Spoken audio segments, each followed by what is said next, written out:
오늘 우리에게 주신 하나님의 말씀은 역대하 24장 1절에서 3절 그리고 17절에서 19절 두 군데를 보겠습니다. 역대하 24장 1절에서 3절과 17절에서 19절 말씀입니다. 요바스가 위에 나갈 때 나이 7세라 예루살렘에서 40년을 치리하니라.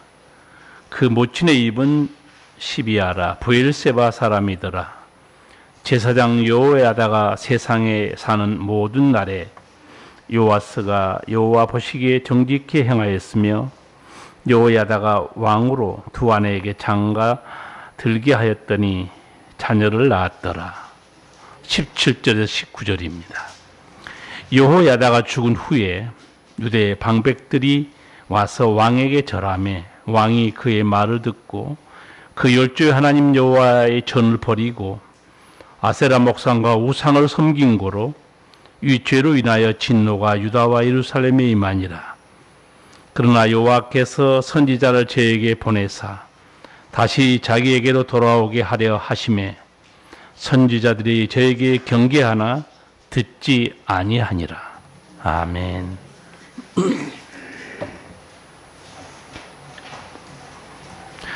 저는 가끔 TV에 인간극장을 봅니다. 아마 얼마 전에 본 사람도 있었을 거예요. 어린 나이에 고아가 돼서 고모집에서 자란 한 청년의 삶이 TV 인간극장에 방영됐습니다. 어려서는 잘 몰랐는데 크면서 자기가 고아라는 걸 알게 됐어요. 사춘기에 접어들면서 애가 빗나가기 시작합니다.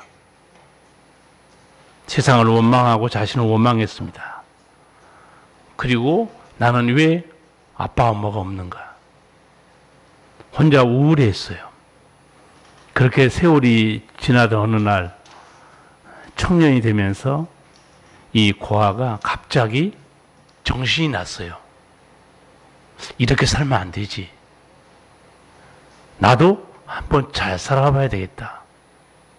나도 성공해야지. 얼마나 귀한 생각입니까? 그때 이 청년의 마음속에 또 이런 질문도 떠올랐어요. 그러면 어떻게 사는 것이 잘 사는 것이지? 어떻게 사는 것이 인생에 나고자가 되지 않고 성공하는 길이지? 그런 질문이 떠오른 거예요. 성도 여러분, 어떻게 사는 게 잘 사는 거죠? 어떻게 사는 것이 인생에서 성공하는 길입니까? 그때 이 청년의 마음속에 지혜로운 생각이 떠올랐습니다. 일단 책을 사서 읽어보자. 서점으로 갔어요. 서점에서 어떻게 사는 것이 잘 사는 인생인가? 여러 책 중에 자기 눈에 들어온 책을 딱 골랐어요. 그리고 책을 읽자 자기 모습이 다 보였습니다. 지금 자신의 생각, 자신의 모습이 얼마나 문제가 많은지 다 보이기 시작한 거예요. 게으른 모습, 부정적인 생각, 원망과 핑계에 사로잡힌 모습, 뭘 해보지도 않고 주저앉아서 패배자로 사는 모습, 꿈도 꿔보지도 않고 뭘 해보지도 않는 한심한 모습, 다 보여진 거예요. 얼마나 지혜로운 청년입니까? 아, 내 모습이 이랬었구나. 그런데 또 책은요, 어마어마한 채찍 같은 질문을 던집니다. 5가지 질문들. 어떤 것을 포기해야 하는가? 어떤 능력을 익혀야 하는가? 누구로부터 도움을 받아야 되는가? 어떤 도전들을 예상해야 되는가? 그리고 어떤 습관들을 바꿔야 하는가? 나고자 같은 자신에게 채찍 같은 질문들이었어요. 이 청년은 부끄러운 모습을 보기 시작했고 성공에 대해서 눈을 뜨기 시작한 겁니다. 지금 이런 질문들이 있죠. 부모나 지인들이 말하면요, 잔소리로 듣습니다. 근데 스스로 깨달은 거예요. 스스로. 이게 중요합니다. 아, 나는 이제 어떤 습관을 바꿔야 되지? 나는 어떤 걸 포기해야 되는 거야? 난 뭘 준비해야 되지? 예, 원망하고 낙심하고 산 이 청년에게 이 책은 이 청년을 살리는 책이었어요. 과로 자란 이 청년의 생각이 바뀌었습니다. 책의 좋은 대로 실천하기 시작했어요. 일단 해보자. 그래서 가진 것도 없고 고모집에서 어렵게 자랐기 때문에 많이 공부도 못하고 일단 배달부터 시작했습니다. 배달. 오토바이에 음식을 싣고 배달하다가 여러 가지 사업을 눈여겨본 거예요. 내가 할 수 있는 일이 뭘까? 쭉 배달하다가 아, 이거는 내가 할 수 있겠다. 그래서 조그만 가게를 차리기 시작했어요. 방송을 본 사람은 알겠지만 그 청년은 나름대로 반듯한 이제 가게를 하나 이루었어요. 그리고 그 청년이 했던 말, 제가 잊지 않는 말이 몇 가지 있어요. 나는 책에서 길을 찾았고 책에서 인생의 관점도 새로 배웠다. 그러면서 혼자 이렇게 중얼거리는 걸 봤어요. 아들을 혼자 홀로 키우고 있어요. 둘이 살고 있는데. 우리 아들도 앞으로 책에서 길을 찾게 하고 책에서 인생의 바른 관점을 배우도록 내가 이해를 가르쳐야 되겠다. 이 책은 이 고아에게 멘토요, 스승이었습니다. 책이 청년에게 길을 보여주었고 올바른 인생의 관점을 갖게 해준 겁니다. 여러분, 사람들의 책을 보고서도 이렇게 도전을 받고 깨달음을 얻어요. 하물며 하나님의 말씀을 듣고 배운 사람은 얼마나 더 놀라운 은총과 지혜를 얻을 수 있겠습니까? 비교가 안 됩니다. 하나님 말씀은 이 땅의 길이 아니고 영원한 길에 대해서 말씀해요. 아, 이게 인생을 보는 관점이다. 그 정도가 아니고 하나님의 관점으로 보게 해줍니다. 너무너무 놀라운 애가 이 사람의 쓴 책이 아니고 하나님 말씀, 이 성경에 있어요. 새로운 피조물로 사는 인생, 하나님의 은총으로 사는 지혜가 이 하나님 말씀에 있습니다. 저는 그 청년의 얘기를 들으면서 이 청년은 나름대로 나는 책에서 길을 찾았고 새로운 관점을 배웠다고 말했는데 제가 보기에는 딴 게 아니에요. 책을 통해서 부끄러운 내 자신을 발견했고 잘못된 내 생각을 바로잡았다, 그런 뜻입니다. 여기에 새로운 피조물의 삶이 있는 것도 아니고 영원한 진리가 있는 것도 아니에요. 하지만 하나님 말씀, 하나님의 책에는 영원한 생명으로 사는 은총이 있어요. 그리고 하나님 말씀은 살아 운동력이 있습니다. 사람을 변화시켜버려요. 거듭나게 만듭니다. 오늘 제가 이 성경 말씀을 두 군데 읽었어요. 제가 좀처럼 두 군데 읽지 않는데 너무 길어서 오늘 두 군데 읽었는데 그 이유는 7살 어린 나이에 왕이 된 요아스가 있었습니다. 그런데 이 요아스는 사람의 책이 아니고 하나님의 말씀을 가르치는 최고의 스승, 하나님이 그에게 붙여줬어요. 누구였는가? 제사장 여호야다였습니다.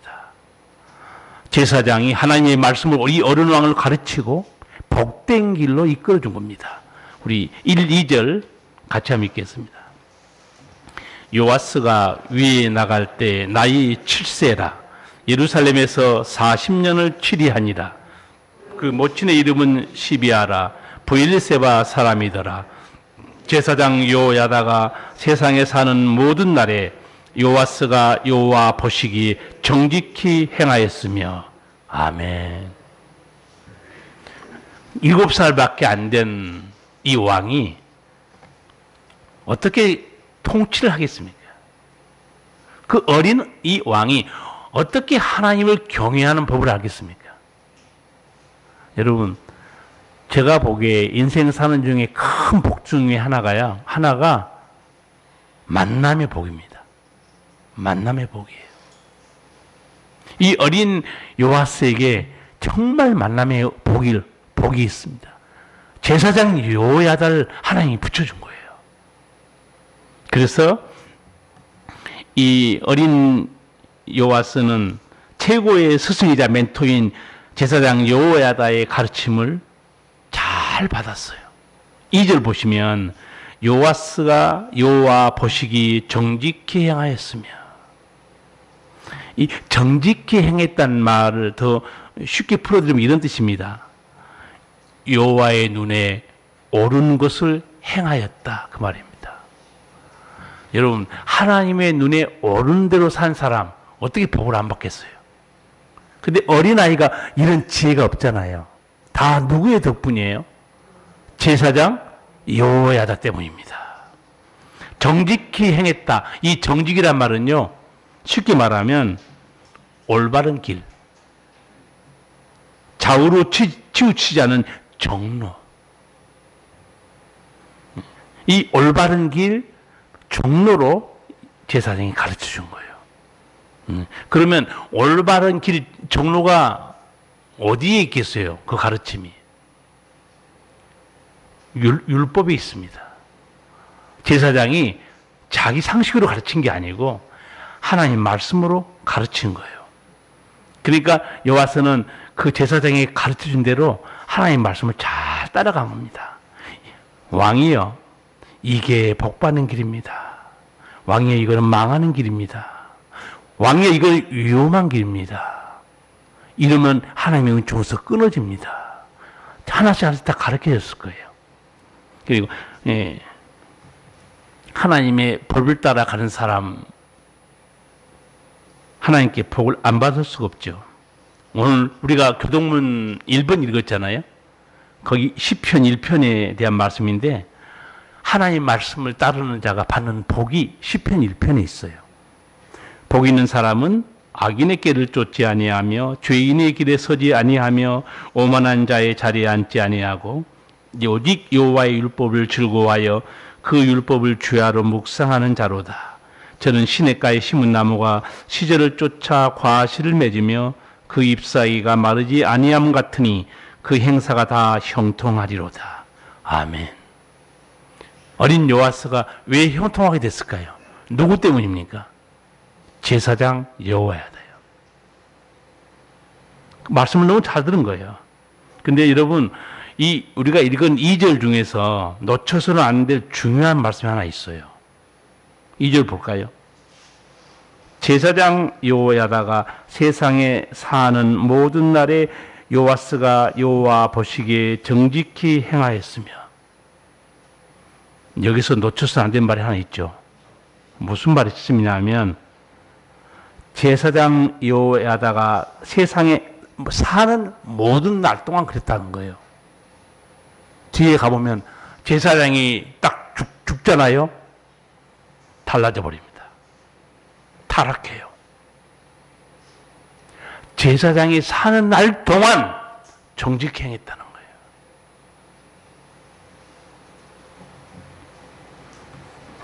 제사장이 율법을 가르쳤겠죠.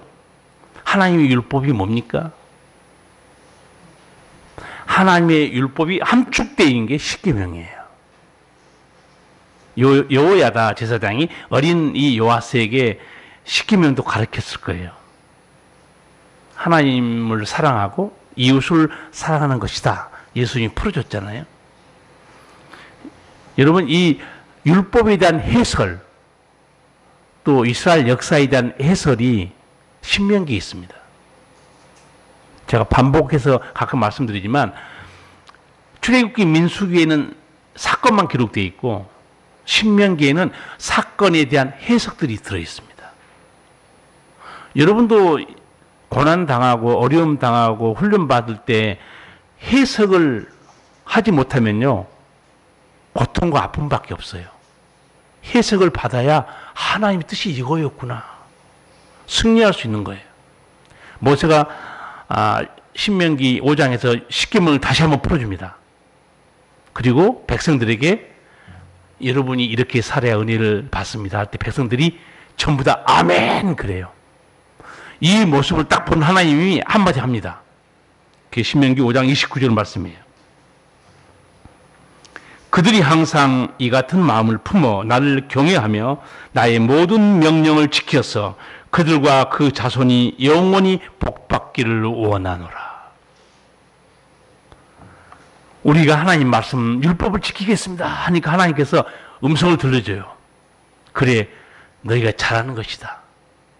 변치 말고 하나님을 경외해라. 그 자손과 너희들 영원히 내가 복을 줄 것이다. 네. 여러분 하나님을 경외하는 것이 복받는 길이고 말씀을 지키는 것이 사는 길이에요. 어린 요아스 제사장으로부터 귀한 말씀을 잘 훈련받습니다.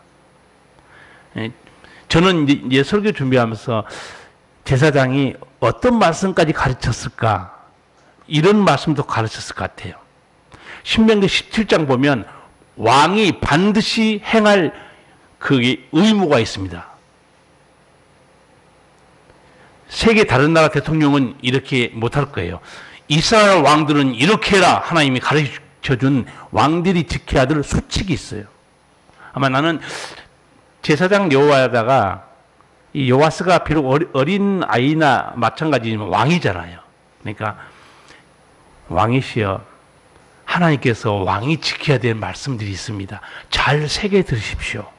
가르쳤을 것 같아요. 그게 한 5가지 나옵니다. 첫 번째, 왕을 세울 때는 절대로 외국인을 세우지 말라고 그래요. 하나님께서. 왜? 이스라엘 백성들은 하나님이 택한 백성이에요. 정치가도 하나님의 뜻을 알아야 됩니다. 그래서 왕을 세울 때는 외국인을 세워서는 안 된다. 두 번째, 말을 많이 사려고 애굽으로 가지 말라고 그래요. 2가지 뜻이 있습니다. 너희들의 군사력, 너희들의 방패, 너희의 상급은 나 하나님이다. 인간적인 군사력에 의존하지 말라는 뜻이 있고, 또 하나는 애국으로 말을 사러 가잖아요. 그러면 옛날에 거기서 종살이 했죠. 거기 또 미혹될까 봐서 하나님께서 거기 못 가게 합니다. 세 번째, 아내를 많이 두지 말라고 그래요. 그리고 왜 왕은 아내를 많이 둬서는 안 되는가 이유도 설명합니다. 하나님께서. 아내들이 많으면 그 왕을 미혹해 하여서 실족하게 만든다는 거예요. 우리나라 왕조 실력도 그렇고 성경에 나온 것도 그렇고 여자가 많으면 어떻게 됩니까? 여자 한 사람도 힘들어요. 여자들을 그렇게 많이 두니까 애 많이 나고 서로 왕자 나이 일어나고 하나님께서 명령한 거예요. 아내를 많이 둬서는 안 된다. 네 번째는 은금을 많이 쌓지 말라고 그래요. 나라마다 타락한 이 정치 지도자들이 돈 때문에 감옥 간 사람 많아요. 마지막으로 다른 나라 왕들이 할 수 없는 알지 못하는 말씀이 하나 있어요. 오직 이스라엘 왕만 알 수 있는 말이 있어요. 하나님이 뭐라고 말씀하냐면 율법책을 등사하여 율법책을 복사해서 왕 너 옆에 두고 평생 읽으라는 거예요. 그래서 하나님의 경외하기를 배우고 이 율법의 모든 말과 규례를 지켜 행하라고 합니다.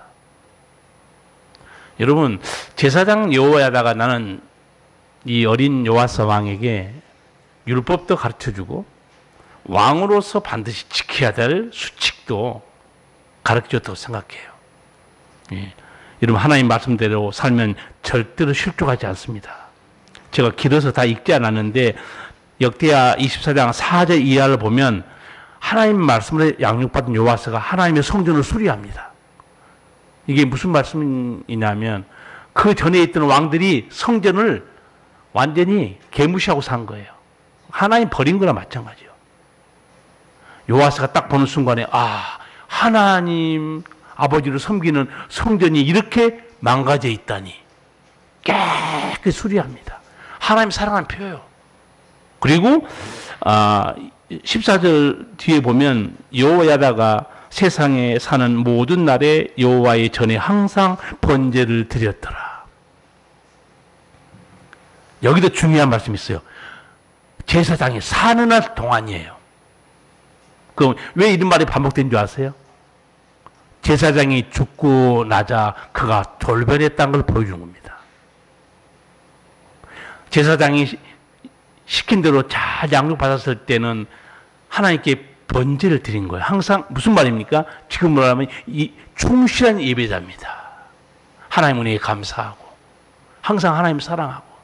그런데 안타깝게도 제사장이 죽고 나자 문제가 터집니다.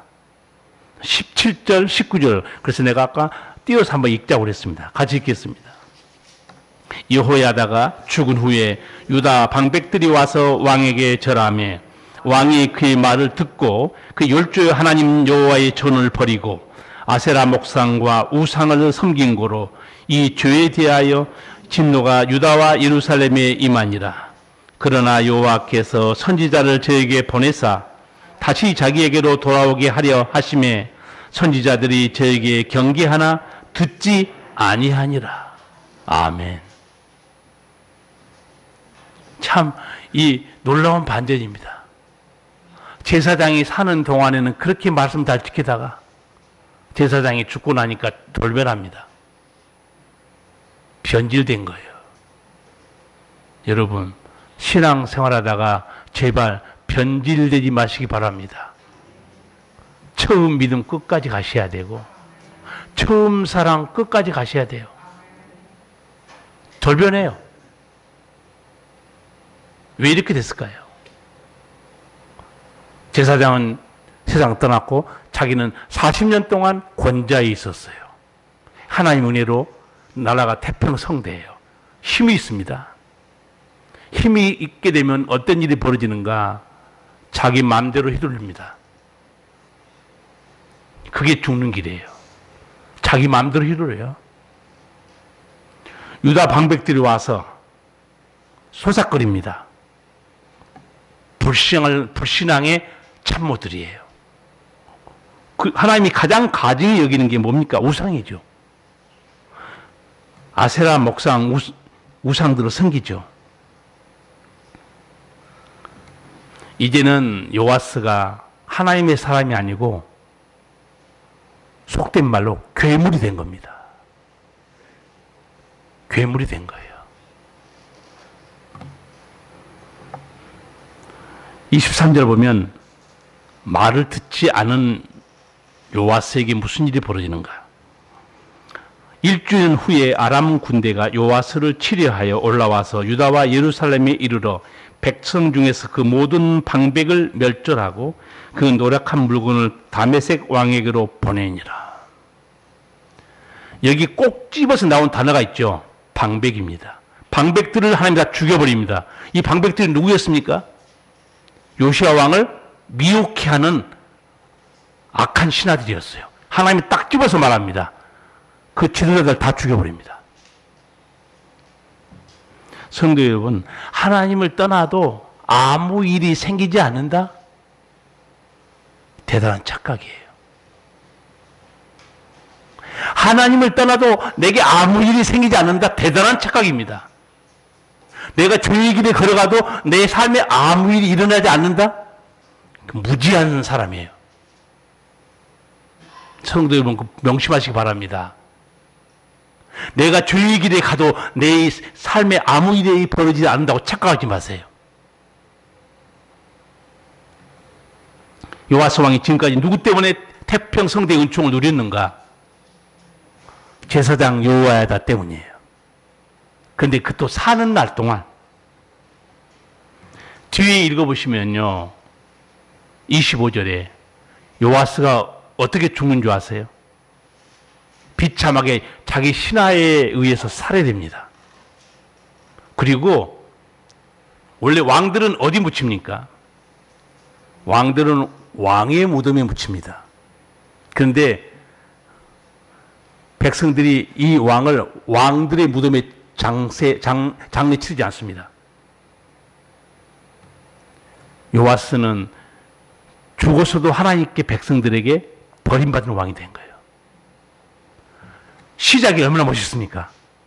여호와다 제사장 가르침 받고 신실한 하나님의 사람으로 살다가 나중에 교만하다가 망해버립니다.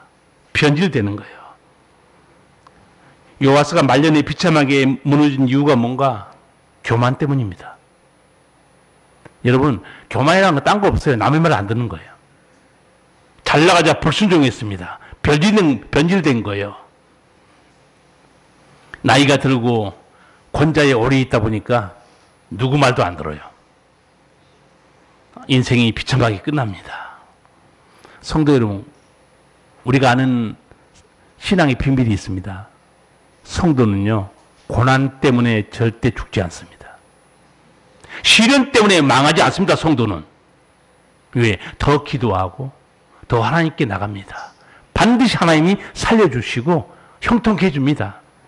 그런데 가장 위기가 언제일까요? 고난과 시험의 때가 아니에요.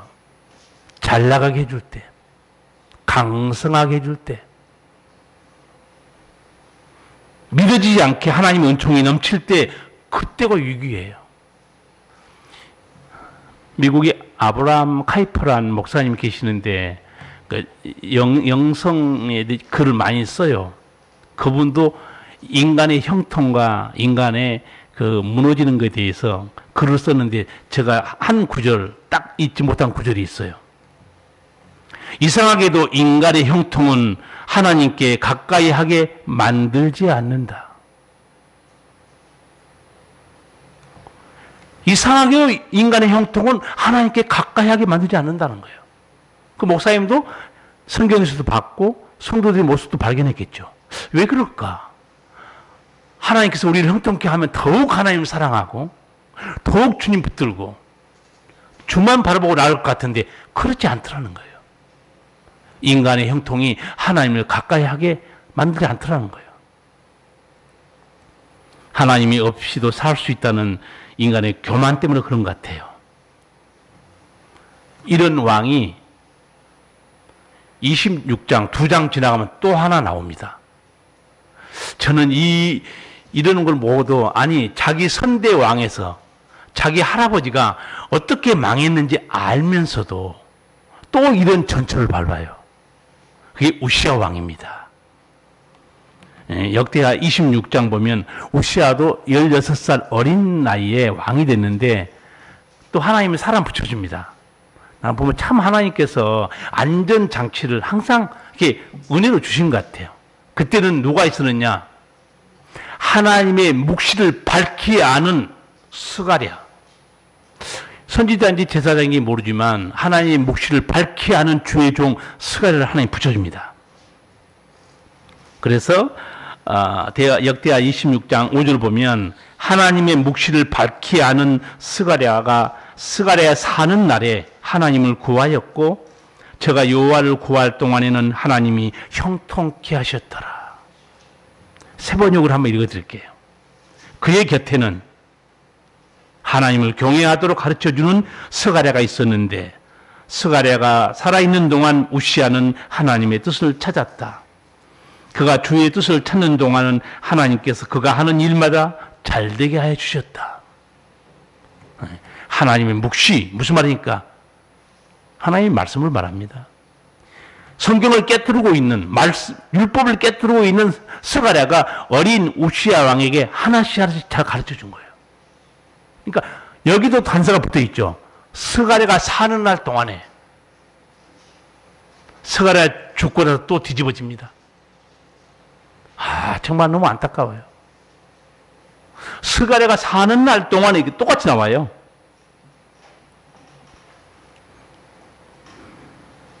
하나님의 묵시를 밝히 아는 스가랴의 사는 날에 하나님을 구하였고, 스가랴가 세상을 떠납니다. 우시아가 돌변해요. 역대하 26장 16절입니다. 저가 강성하여짐에 그 마음이 교만하여 악을 행하여 그 하나님 여호와께 범죄하되 곧 여호와의 전에 들어가서 향단에 분향하려 한지라. 여러분, 자동차 중에서 제가 보기에는 브레이크가 가장 중요한 기능 중에 하나 같아요. 여러분, 브레이크 고장나면요 죽습니다. 여러분이 세게 달려도, 마음 먹고 세게 달린 것도 뭘 믿고 달리는 거예요, 지금? 브레이크를 믿고 달리는 거예요. 왜? 앞에 차 쓰면 브레이크 쫙 밟으면 딱 듣잖아요. 그러니까 브레이크 때문에 자동차를 세게 달려도 속으로 안심하고 있는 거예요. 근데 브레이크가 파열됐다 하면 곧 죽음입니다. 하나님이 강성하게 해줬어요. 형통케 해줬습니다. 아까 그랬잖아요. 아브라함 카이퍼가 인간의 형통은 하나님을 가까이 하게 만들지 않는다는 거예요. 월권을 행하죠. 왕이 할 일이 있고 제사장이 할 일이 있잖아요. 근데 왕이 이제 눈에 뵈는 거 없어요. 성전에 들어가서 분향하려고 덤벼듭니다.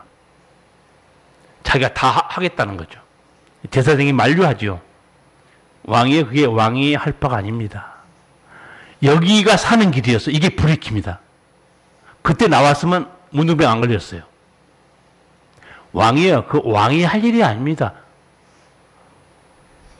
근데 내가 뭔데? 돌아보면서 노를 바라는 순간에 문둥병이 걸려버립니다. 아마 우시아가 속에 소름이 쫙 끼쳤을 거예요. 나는 이제 죽는구나. 여러분, 성경에 문둥병 걸린 사건이 몇 개 있어요.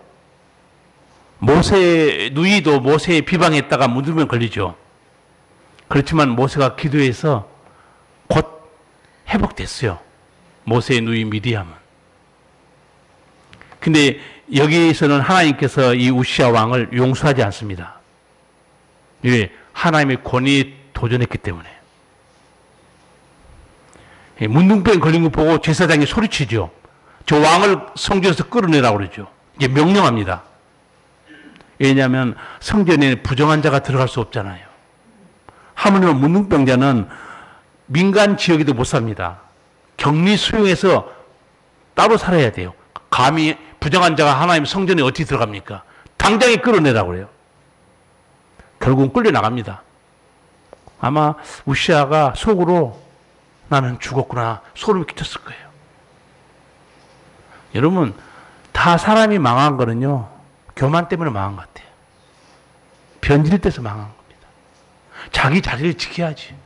분수를 알아야지. 우리는 다 죄인들이에요, 여러분. 세상에서 이루었고 성공했고 그거 여러분 아무것도 아니에요. 다 하나님이 주신 것들입니다. 여러분, 예수님이 요한복음 15장 포도나무 비유에서 설교한 말씀을 잊지 말아야 되는 말씀이 있어요. 너희가 나를 떠나서는 아무것도 할 수 없습니다. 이렇게 말해요. 아무것도 못합니다. 살게 좀 해주니까, 재물 얻을 능력을 좀 주니까, 형편을 좀 풀어주니까 눈에 뵈는 게 없는 것 같아요. 교만은 우리를 죽이는 괴물이에요. 아까 제가 말씀드렸죠. 우시아 왕도 저 설교를 들었어야 돼. 하나님을 떠나도 아무 일이 없다. 우시아 왕이요, 조심하십시오. 제가 있으면 설교했을 거예요. 죄의 길에 들어가도 아무 일이 안 생긴다? 왕이요, 착각하지 마십시오. 우리 모두가 명심해야 됩니다. 성도 여러분, 하나님은 내 인생의 후원자, 협력자 정도가 아니에요. 하나님은 내 인생의 지휘자입니다. 지휘를 따라야 돼요. 일이 어떻게 된 하나님의 지휘를 따라야 됩니다. 하나님의 지휘에 불복종하는 사람, 자기 멋대로 가잖아요. 하나님의 은총에서 끊어집니다. 아까 그 십계명을 모세가 풀어주면서 이스라엘 백성들에게 이 길로 행하라 너희가 복을 받을 것이다 하니까 아멘 했잖아요. 그때 하나님이 하신 말씀 다시 한번 말씀드릴게요. 그들이 항상 이 같은 마음을 품어 나를 경외하며 나의 모든 명령을 지켜서 그들과 그 자손이 영원히 복받기를 원하노라. 자손도 자신도 영원히 복받는 길이 뭡니까? 하나님을 경외하는 길이에요. 말씀에 떠나지 않는 거예요. 요아스 왕, 어린 요아스 제사장 여호야다가 사는 날 동안 은총 가운데 살다가 제사장이 죽고 나니까 돌변해 버립니다. 우시야 왕, 하나님의 묵시를 밝게 하는 스가랴가 있을 때 조신하게 잘 섬겼습니다. 나중에 세상 떠나고 아무도 자기를 지도해 준 사람이 없으니까 자기 멋대로 하다가 망해요. 성도 여러분, 다시 말씀드리지만 은총을 잃어버리게 하는 괴물은 변질이요 교만입니다. 불순종이에요. 많은 사람들이 또 많은 성도들이 믿음으로 살면서 복을 받고 살다가 나중에 변질되고 교만해서 망해서 초라하게 된 사람도 굉장히 많아요. 하나님을 떠나도 아무 일이 없을 거라고 생각하면 그야말로 그게 죽는 길이에요. 성도 여러분, 내가 물어볼게요. 여러분에게 제사장 여호야다가 혹시 있습니까? 아, 나에게도 제사장 여호야다가 있는가? 여러분에게도 하나님의 묵시를 밝게 하는 스가랴 같은 사람이 여러분에게 있습니까? 없으면 큰일 납니다. 그런데 하나님이 우리에게 붙여줬어요. 실족하지 않도록 하나님께서 우리에게 제사장 여호야다, 하나님 묵시를 밝게 하는 스가랴보다 더 뛰어나고 영원토록 존재하는 영원한 스승 보혜사 성령을 우리에게 보내주셨습니다. 제사장과 스가랴는 살다가 죽었어요. 성령은 우리 속에 계십니다. 언제나 여러분을 위로해주고 책망해주고 바른 길로 인도해주시고 거룩한 능력을 더해줍니다. 자, 2023년 1월달 새 벽두에 하나님 이 말씀을 주신 이유 잘 생각하기 바랍니다. 아마 여러분의 삶에 2023년에 하나님 은총을 많이 주실 것 같아요. 은총을 주시기 전에 하나님 미리 여러분에게 예방주사 놓는 겁니다. 변질되지 말기를, 교만 떨지 말기를. 여러분 예방주사 잘 맞으셔야 나중에 하나님의 은총 주셔도 교만 떨다가 또 홀라당 다 까먹지 않아요. 자, 성령이 내게 어떻게 역사하는가 아주 손으로 좀 짚어드릴게요. 왜냐하면 성도들은 손으로 딱 짚어줘야, 만져주게 해야 아, 이 말이구나. 성령이 어떻게 역사하는가 알려드릴게요. 이렇게 살면 안 되는데 여러분 생각 아니에요. 아, 이제는 정말 기도하고 살아야 되는데 여러분 생각이 아니라니까요. 이제 말씀을 붙들고 살아야 되는데 성령의 생각이에요. 아, 이제는 내가 교만하지 말아야지. 성령의 생각입니다. 이제 하나님만 바라보고 살아야지. 여러분 생각 같죠? 지난 몇 주 전에 설교한 때 제가 이렇게 말씀드렸어요. 하나님 우리를 살리시려고 설득하신다.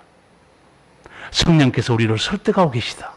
죄가 무엇인지, 의가 무엇인지, 심판이 무엇인지 설득하고 있어요. 여러분, 내 생각으로 치부하지 마세요. 죄인은 거룩한 생각을 하지 않습니다, 원래. 거룩한 생각은 성령이 주신 것들이에요. 육신을 쫓는 자, 무슨 일이 벌어지는가? 사도 바울이 명백히 말합니다. 로마서 8장 5, 6절에서 육신을 쫓는 자는 육신의 일을, 영을 쫓는 자는 영의 일을 생각하나니 육신의 생각은 사망이요 영의 생각은 생명과 평안이니라. 아멘. 우리 성도들은 정말 하나님께서 제사장이나 스가랴를 붙여준 정도가 아니에요. 성령께서 여러분 속에 영원히 함께 계십니다. 그래서 말씀을 깨닫게 해주시고 위로와 힘을 주시고 진리 가운데 인도하시고 때로는 책망하시고 훈계하십니다. 최고의 우리의 스승, 멘토는 성령 하나님이에요. 여러분, 앞으로 이 내게 최고의 멘토와 스승 되신 성령이 내게 말씀으로 기도 가운데 깨닫게 하시고 속삭일 때, 이게 주님께서 나를 인도하시는구나. 그때는 어떤 시간인 줄 아세요? 결단의 시간입니다. 바로 마음을 딱 정하고, 아멘, 이 말씀대로 주여 살겠습니다. 그러면 여러분, 2023년 하나님이 베푸신 은총을 잃어버리지 않고 누리며 지키며 사는 승리자가 될 것입니다. 기도하시겠습니다. 살아계신 우리 아버지, 우리 아버지께서는 어린 요아스 우시아 왕을 긍휼히 여기시고 귀한 제사장, 하나님의 묵시를 밝게 하는 스가랴를 붙여주었습니다.